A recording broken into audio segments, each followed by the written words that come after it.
share. For example, you own a pizza treat, and then a direct competitor should involve studying pizza places in their area. So for example, the direct competitor is Pizza Hut. So you as a direct competitor, you need to check or to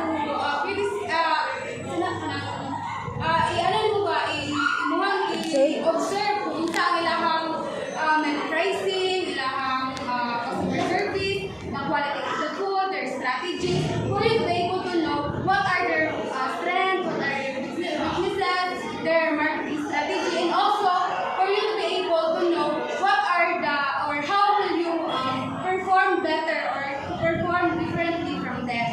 So next one is indirect competitor. So please read Ate Edna. Yes, indirect. Direct competitors are businesses with different products or services that target the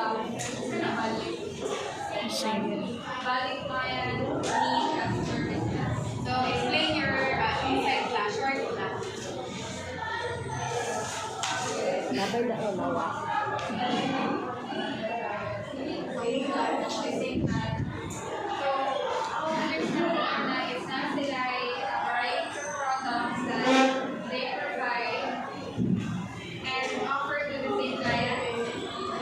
Okay, thank you so much.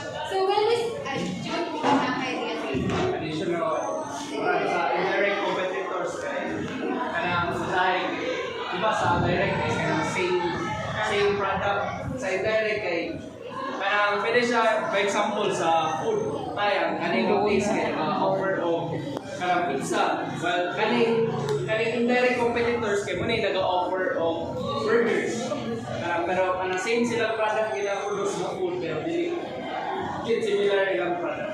thank you so much, Unay. Thank you, Ate. So now, indirect competitors. When you say direct and competitors, this is the business offers different product but satisfy the same customer's need or desire. So, di ba sa direct competitor kay similar product? So, dali is different products sila offer. For example, you own a coffee shop and then an indirect competitor own a tea house. Di ba? Different ilang product yung offer.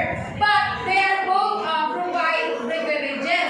So, though they offer different product, but they are the same. They offer different product, but they are the same that compete the same customers that who are looking for hot beverages or kanang relaxing environment.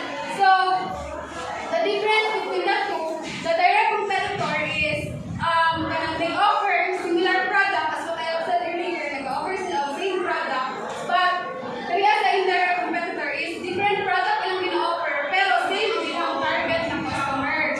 So, next is competition. So, please read Juana. Read and explain your own understanding.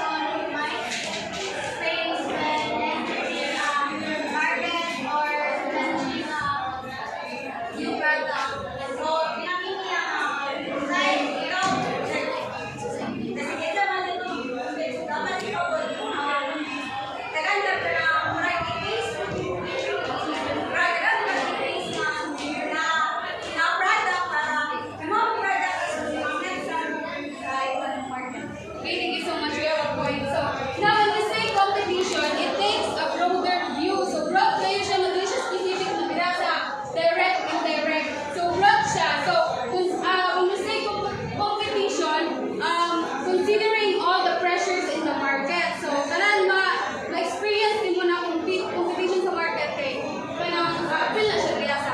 And also, this includes the direct and the indirect competitors. So, sakop sa competition ng direct o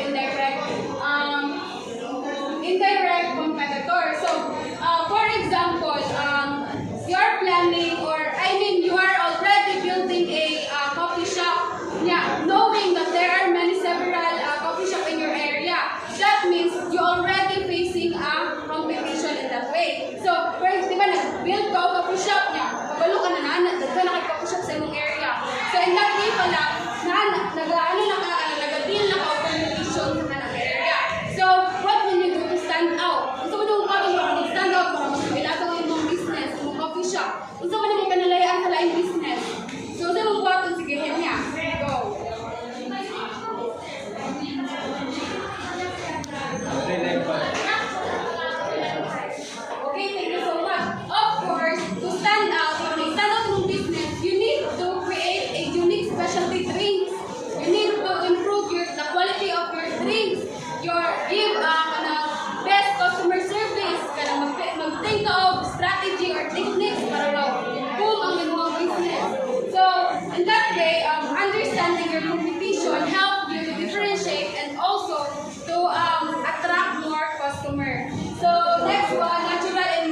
sunflowers and ano nga climate dili siya mag-survive kasi as what I have researched kaya ang sunflower is mag-survive siya 32 degrees Celsius lang. Mo na yung exit na mag-survive siya. Well, ito maabot ang 44, 45 degrees Celsius, di ba?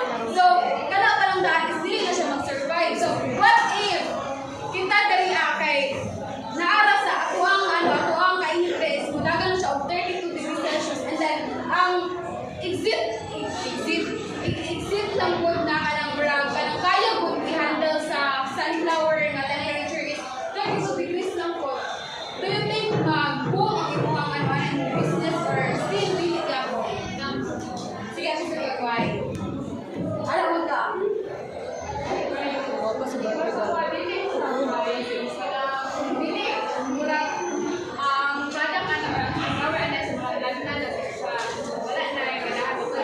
Yapin lang ako.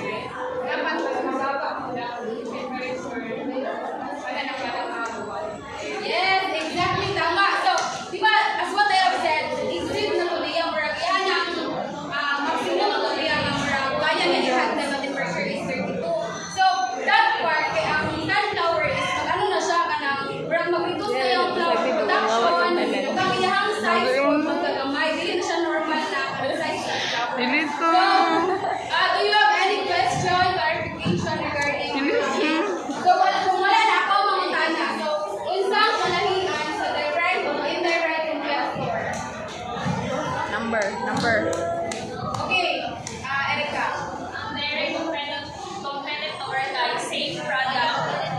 Ang indirect kay different product ang kinakuan sa mga business owner. Like, ang direct competitor kay pag mag-compete sila sa lain nga kuan, sa lain nga business, ang ilahang main nga kuan kay same ang product, ang ilahang basta same na product